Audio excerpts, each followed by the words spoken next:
Yan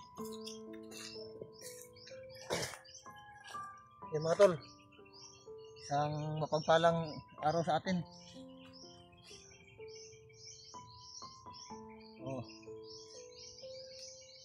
Pahinga muna ako dito mga tol. Medyo pagod na rin yung katawan ko. Mga ilang linggo na akong walang tigil ng paglakad at patakbo. So, yung mga damit ko mga tol, napakalakas kasi ng ulan kahapon. Ito, basang-basa lahat. Buti na lang, tumirik yung araw ngayon. Hindi naman masyadong ganda naman yung weather ngayon, may araw naman. So, sinampay ko lang muna dito pasamantala mga tol para may maisuot naman ako. Dahil halos lahat talaga ng mga damit ko basa. Pero yung iba kong mga damit tol, nandito lang may banda mga tol, nilagay ko yung mga t-shirt ko. Tuyo na yung iba. So, pwede na yung isuot mga tol.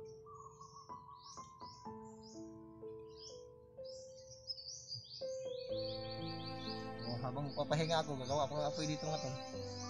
Baka sakaling abutan tayo ng gabi, dito tayo magpapahinga. Nakapagsaing ako dito mga tol. So, alam niyo ba mga tol kung ano yung isasaing ko? Wala akong bigas. Wala rin akong dalang tinapay. Pero yung isasaing ko mga tol, yung kubod ng kawayan, yan ang ihawin ko mga tol para may makain ako. Dahil itong bundok na ito mga tol, hindi kagaya nung dati na may mga saging dito. Minsan may mga saging din dito, konti pero walang bunga.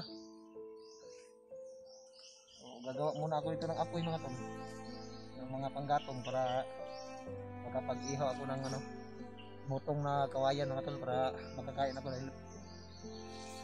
Dahil siguro sa puyat at pagod, hihina na yung katawan ko sa sobrang gutom mga tol.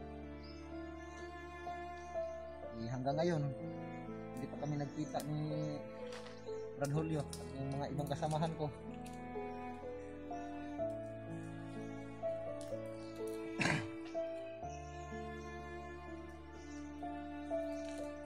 Dito muna akong papalipas ng gabi siguro mga tol. Nanghihina pa yung katawan ko mga tol. Uyat siguro.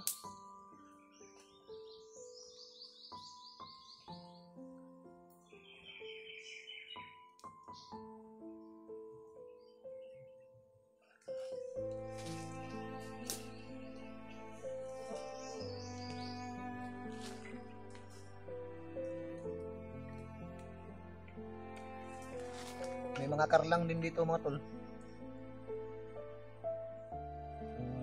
Bunga ng karlang, ihawin ko lang dito para may makain ako.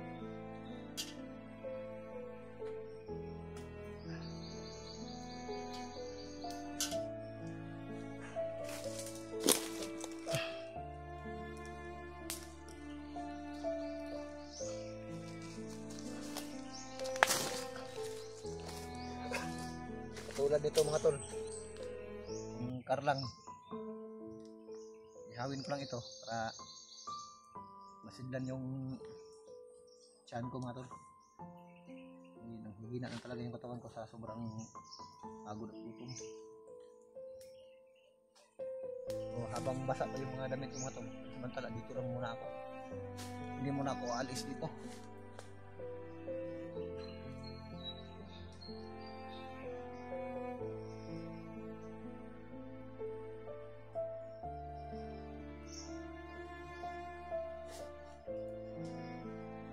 Hawin natin mga tol, para may kuman din naman yung tiyan natin. Buti na lang sa ganitong paraan ay alam ko itong mga pwedeng kainin sa gubat mga tol.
Brad Julio.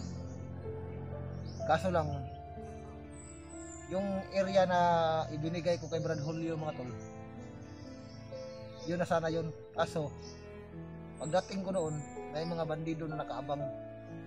Dahil nga, yun nga, sa katulad ng sinasabi ko nung nakaraang video, na yung mga bandido ay nakamonitor pala sa amin mga tol. Kaya pala, kahit saan ako punta dito sa palibot ng kagubatan ito, ay may mga nakaabang ng mga bandido mga tol, dahil namumonitor nila kami. Kaya si Brad Julio mga tol ay mahirapan siyang makapasok sa area na kinaroroonan ko. Kaya yun.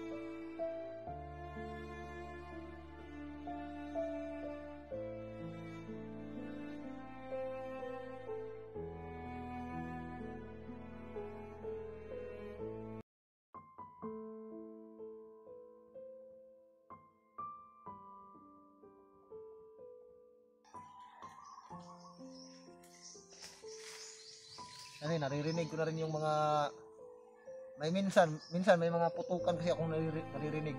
Medyo hindi gaanong kalayuan. Pero marinig ko talaga yung mga putok. Kaya yun, dahan-dahan kong nilapitan, pinuntahan. Nakasakaling mga kasama ko. Pero wala pa rin akong magawa mga tol. Dahil na imbis na lalapitan ko, medyo mahihirapan talaga ako sa paglapit mga tol, dahil may mga nakaharang ng mga bandido. Hindi ko alam kung sino yun, mga kasamahan ko ba. Papalapit na ako sa kanila, sila din naman eh hindi makalapit sa akin. So di bali na, ang importante ligtas lang lahat ng mga kasama ko.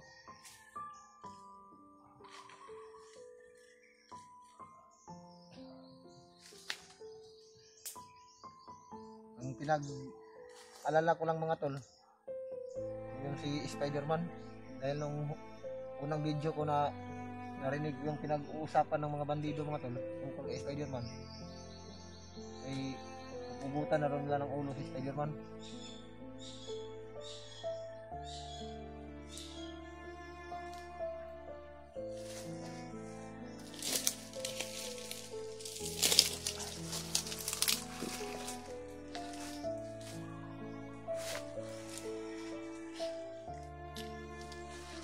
Matagal maluto to. So dito ako ngayon sa ilalim ng may punong kawayan dito. Dito ako magtago. Mamayang gabi dito siguro ako matutulog.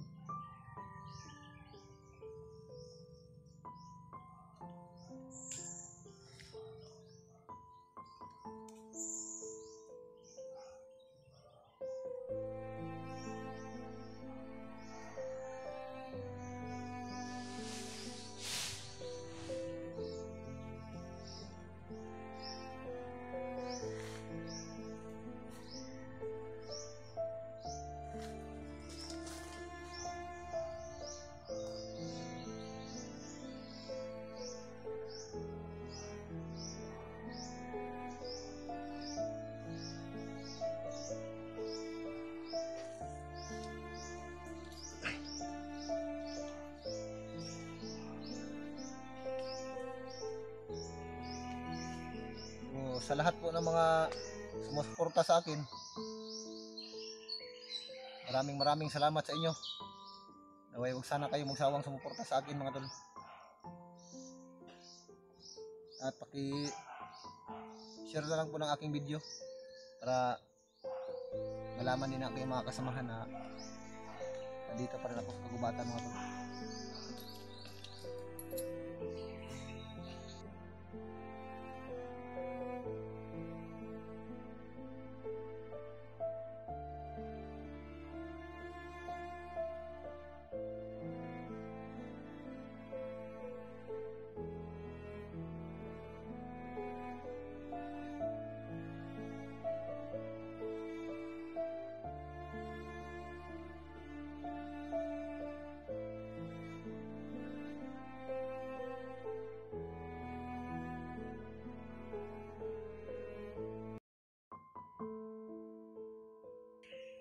Grabe, tagal maluto nito.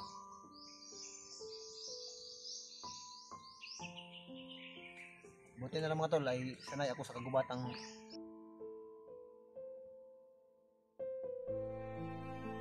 tulad ngayon. Oh, may mga kawayan dito mga tol.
Medyo ano lang nga lang, medyo mapait nga lang dahil ano to eh, yung sa may buto lang.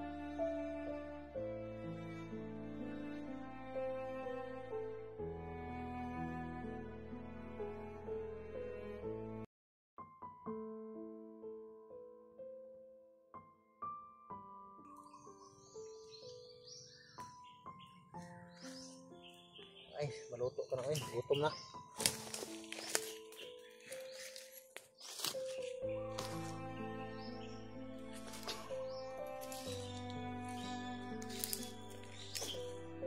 So may mga karlang dito mga tol. So, pwede natin ano to.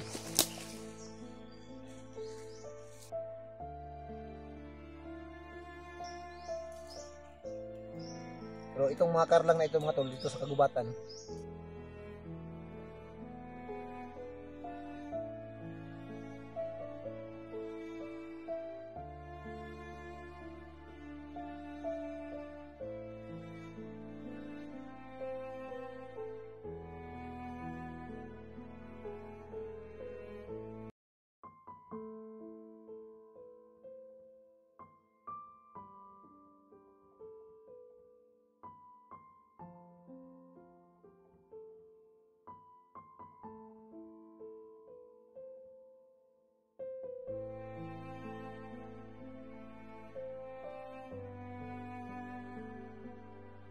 Karlang na inihaw.